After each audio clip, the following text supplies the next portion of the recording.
Cum te cheamă? Cartel sau Cardela, cum vrei tu să iei? Adică tu cum o iei? Eu sunt gay. Ești un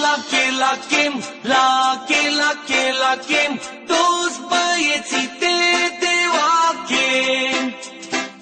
Ești un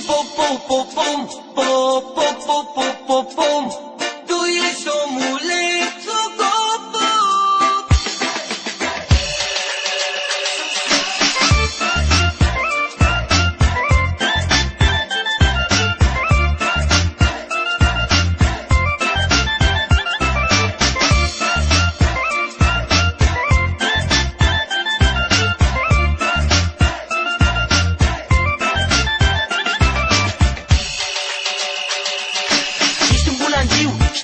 Știu, tu te naibii, bă, ești mare bulangiu. De ce mă jignești? Că și tu ești la cici. Sâc, și cred că tu oftici.